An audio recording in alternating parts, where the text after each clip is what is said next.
In today's video, we're going to list the 7 best ETFs with great potential for 2025, and for each one of them, I'm also going to give you the European alternative. My name is Rick, welcome to the channel, and hey, are you new here? Then try the subscribe button down there for more investing and finance videos like this. And now, let's go straight to the first ETF, which is a dividend ETF. Our ETF number 7 is a Fidelity ETF, and it's one of the best performing dividend ETFs. Imagine that in the last 12 months, great dividend ETFs like SCHD, VYM, VAG all performed quite worse than this ETF, which achieved a great 33.99% in a single year. With a current dividend yield of 2.8%, this fund tracks an index which is designed to include large and mid-cap dividend-paying companies that are expected to continue to pay and grow their dividends, so a focus on dividend stability and dividend growth. Our pick number 7 is the Fidelity High Dividend ETF, ticker FDVV, with an expense ratio of 0.15% and a better performance than the S&P 500 in the last 5 years. This ETF is a dividend ETF with an overweight in information technology. In fact, around 25% of the fund is in this sector, and you can also see it from the top holdings that are tech companies like Apple, Nvidia, and Microsoft. The second dominant sector is industrials, and a good thing of this ETF is that it has around 9% of international diversification, with countries like UK, Japan, and Hong Kong. When it comes to performance, FDVV has delivered 33.99% in the last 12 months, 97.58% annual return in the last 5 years, which translates to 14.6% per year, and 178.63% since inception in 2016, which translates to 13.7% per year. If you invest from Europe, there is not a direct alternative to FDVV, but a good dividend ETF from Fidelity that you can access from Europe is FUSD, the Fidelity US Quality Income UCITS ETF. Our ETF number 6 takes a portion of the market that has been ignored in the last 2 decades, but has a great potential now and is undervalued: the small cap industry, namely companies with a market value that is lower than $2 billion.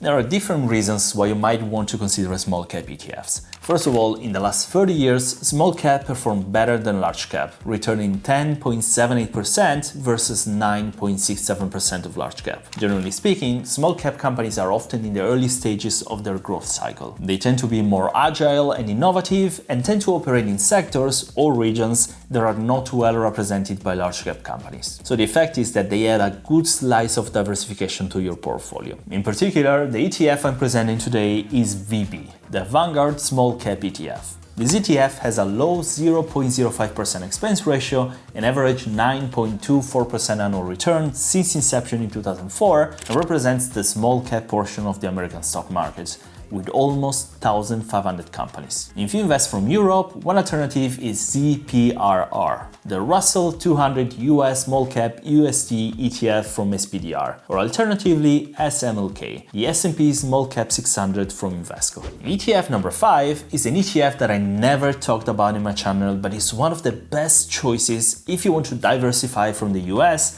and embrace the rest of the world.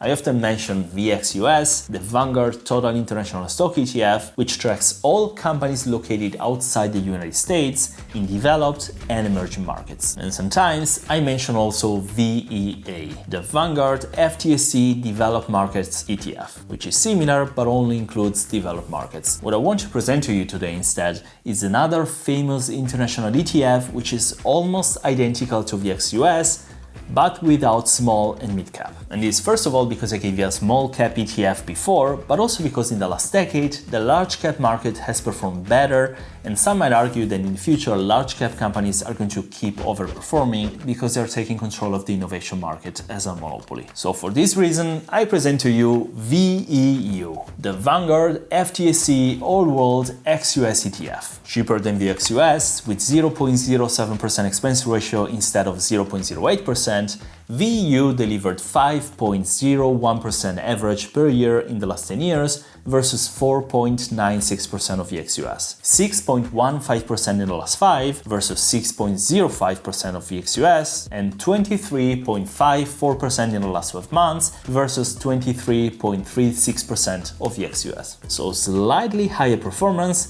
slightly lower costs, so this ETF is perfect for you if you want international coverage and believe that large cap will overperform in the future. If you invest from Europe, a good alternative to this is EXUS, the MSCI World ex-USA ETF from Xtrackers. Our ETF number 4 is again a fidelity ETF like the first on the list. And this time we're covering the best sector ever of the stock market. You know what we're talking about, right? I'll give you 3 seconds to guess. I'm talking about the information technology sector.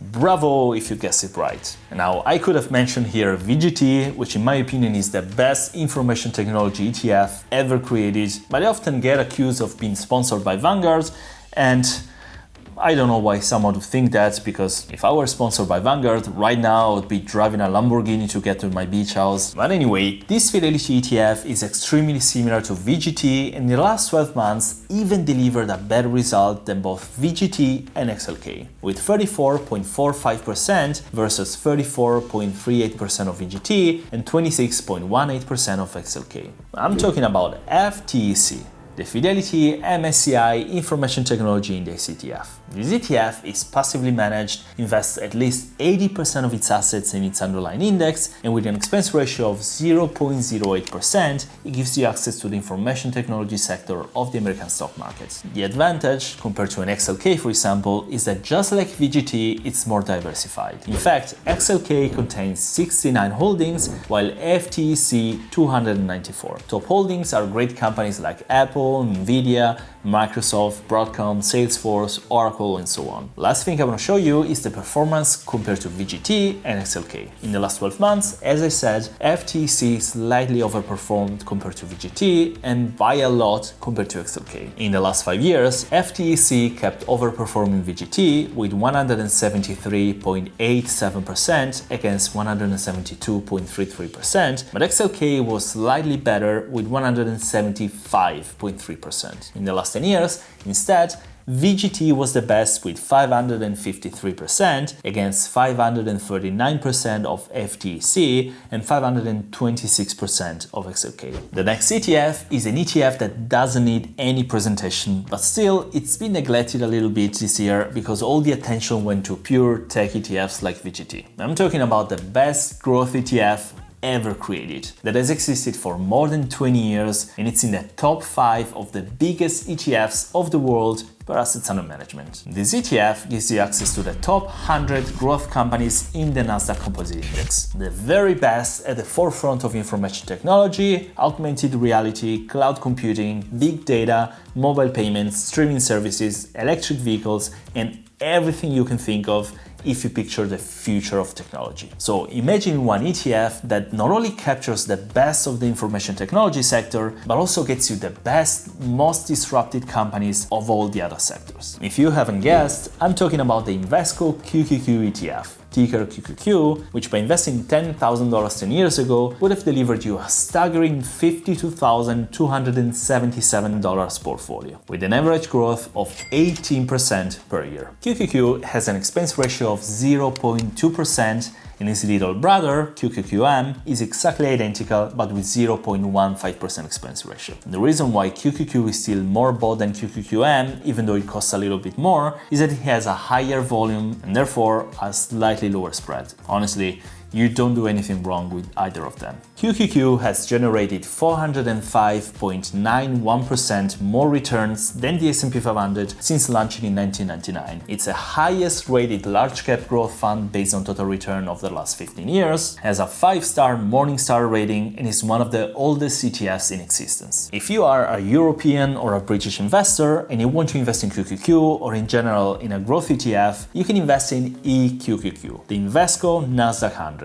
That has an expense ratio of 0.3%. Or even better, the Lixor Nasdaq 100 from Amundi, ticker LYMS, which brings the expense ratio down to 0.22%. Alright, ETF number 2 is one of the best dividend ETFs in existence and made a great comeback this year, just like I've been saying all along in my past videos last year when it was selling at a great discount. So if you listen to me, now you have it and you can thank me. This ETF is the second biggest dividend ETF per assets under management in the whole world. It offers a nice, quite stable 3.5% dividend yield and grew with an astounding 13.3% per year since inception in 2011. I'm talking about SCHD, the Schwab US Dividend Equity ETF, that for a minimal 0.06% expense ratio gives you access to the 104 best high-yield dividend growth blue chips in America. If you would have invested $10,000 in SCHD 10 years ago, you'd now have around $27,565, and they would yield you now around $1,000 every single year just in dividends. SCHD has returned 29.19% in the last 12 months, 12.7% per year in the last 5, and 11.52% per year in the last 10. And exactly 1 year ago, around the end of 2023, when it was selling at the lowest price since 2021 and wasn't growing since 2 years, exactly at that time, I was doing all those videos suggesting dividend investors to load up on SCHD. So,